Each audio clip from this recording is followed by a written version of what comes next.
Rematch is a holy relic when you compare this game to other sports games, where the primary objective of those games is give me your money, all of it. The packs keep getting bigger, so give me even more money. Come on, give me everything, I need it. Rematch opts to reject this artificiality in favor of having a game that focuses on player expression and player interaction. But it's not all perfect. This game has problems. I'm glitched! I'm glitched! Let me move! But we will talk about all of that nonsense later. For now, let's start with the basics. Rematch is a 5v5 football game that has a strong emphasis on keeping the ball in active play. What do I mean by that? Well, let's look at EAFC, FIFA, their rush mode. In the rush, you can still commit fouls and receive bookings for that. You can still run the ball out of play into a dead ball situation. You can still run and be offside. Rematch says, fuck this shit, bro. You want to be degenerate? Not come back in defense and just hover around the opposition goal, spamming past the ball? You can do that. You want to use the fact that there's no out of play zones? Cross the ball against the wall to fuck up the goalkeeper. If you can do whatever bullshit you can think of to get an advantage, go ahead. The game won't stop you. That's not to imply that this game does a poor job in balancing. No, the game does pretty well in balancing. Ultimately, the reward you get is determined by your ability to read the play and if you are even able to execute on said play. And that freedom of expression is where the fun comes into play, because not only is it present in positional sense, but it also manifests itself within the mechanics of the game. Let's take shooting, for example. At first you thought, hey, this is the shoot button, you would be using this to shoot. But as you play, you realize that, oh no, there's more utility. You use it as a through ball, you use the cross. Many of the game's mechanics, you realize after a bit of playing that, hey, there's secondary utility cases for these mechanics. That's fucking cool. Let's take a look at goalkeeping as another example of this simple but meaningful gameplay options. You have access to a directional dive, you have access to a slide. Do you need anything more than that? No, you don't. And you could argue that, hey, what's the difference between this and playing pro clubs in the EAFC as a goalkeeper? There's not much difference in terms of goalkeeping fundamentals. The key difference, though, is the extrinsic stats that exists within EAFC. None of that exists here in Rematch. And that's not to say that stats automatically make a system bad. No, it's not at all what I'm trying to say. What I'm trying to say is Rematch would rather put the onus on the player. So there will never be a situation where you could say, oh, my goalkeeper's stats are so shit, why did you make that save? No, it's because of you. And whatever you did wrong. Be it your positioning was off, your timing was off, you dove the wrong way, whatever the reason is, it is never because of stats. And again, that's not to imply that this is unique to just goalkeeping or unique to just shooting. No, this is everywhere on the pitch. But hey, that's a lot of positive talk I've been doing. I alluded that there were issues earlier. It's finally time to discuss those. I'm gonna start with the minor issues, and then as we progress, get to the bigger issues. But before I move on to my criticisms, remember that this is all based off the beta period, right? So all my criticisms can be taken with a grain of salt, okay? First issue. No server selection. Now this is not really going to affect 95% of the player base because there's servers all over the place. However, if you're from a region like me where there's no servers, you're going to get placed in the South American region automatically. Why is this an issue? Well, look at this ping. 350. The game falls apart at this high of a ping. In the snow. He wouldn't leave any footprints. You'll never see it coming.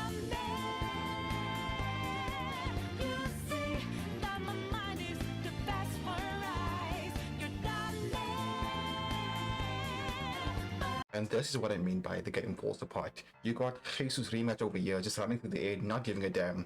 And this is not unique to just Rematch. It doesn't matter what game you play. 350 ping is unplayable. Contrast this high ping to when I play in the European servers where I get 180 ping, 190 ping more or less. So that's a lot more playable compared to that 350 ping of South America.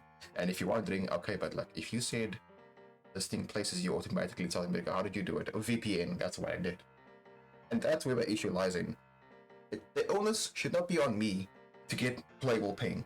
Just give me the option, bro. I'm not even asking for servers here in my region. I just want to be able to hop servers, that's all. Issue number 2. Bro, for a game called Rematch, why is there no rematch function? There'll be quite a few games where I really enjoy my teammates and the opposition. Like, I'm like, hey, this is sick. Can we rematch? No, you can't. Let me rematch. Issue number 3, lack of player prompts. Not everyone is going to be using the voice chat. So what do you have to use? Player prompts. However, there's only 4 at your disposal. Pass the ball. Sorry. Good job. We got this. Oh, that's not enough. Look at Rocket League, for example. Here you're given this whole array of different prompts you could use, and you can assign them in any which way you want. 4 is not enough. But hey, those are some Google Gaga baby criticisms. It doesn't affect the core experience. However, these next 3, ah man, is no good, man. Starting with the issue of unbalanced teams. This clip on screen right now is the worst case I experienced. The whole opposition team just didn't show up. Normally it's just 1 or 2 players missing on either side, but the whole opposition just not being there? I don't have to explain why this is a bad thing. Like, it's already bad enough when it's 1 or 2 players, but 5? Bruh. Moving on. This point is done. You see the point. Issue number 2, the disconnects. Now, I'm not saying this was so bad. It's like, oh, it's unplayable garbage, can't finish game. No. Most games I could play to completion. But it did happen enough times where I could start to notice a pattern that I'm about to disconnect. Like in this clip, I'm running through a goal, I'm like, oh shit, yeah, I'm free. No one's chasing me. What the fuck's that? Oh, yeah. Shit like that. Issue number 3, whatever's going on over here. I don't know what causes it, but you just get locked into defensive stance and you can barely move. This happened to me. I've seen it happen to other people's gameplay, like Doradoya. I've seen it happen to him. Like, I don't know what causes this, but this cannot happen, bro. This is not cool. Beyond all that, I don't really have that much more to complain about, aside from 2 really small issues. They are so minor that I don't even feel like bringing them up, so I won't. Instead, I would like to end this video on a more positive note. So I'm going to talk about some things I haven't mentioned yet that I think is really cool, as well as some tips here and there. Bro, this game's sound design, fantastic. From the sound of the ball getting kicked to the sound of you running, sound of a goal being scored, everything just sounds so crisp.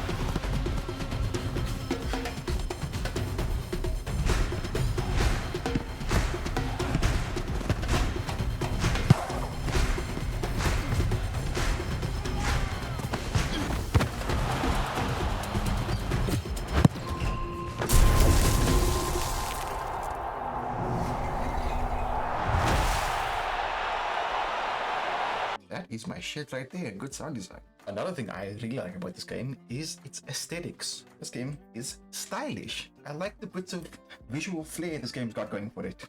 From small things like the Goalkeeper's gloves, to the speed boost flair, to more bigger things like the arenas changing whenever it's kickoff or a goal is scored. It's just got a lot of style to it, and I really like it.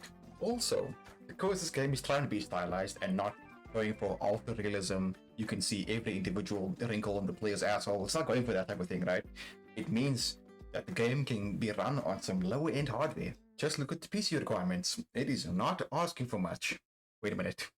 RTX 1064 gig? Hell yeah.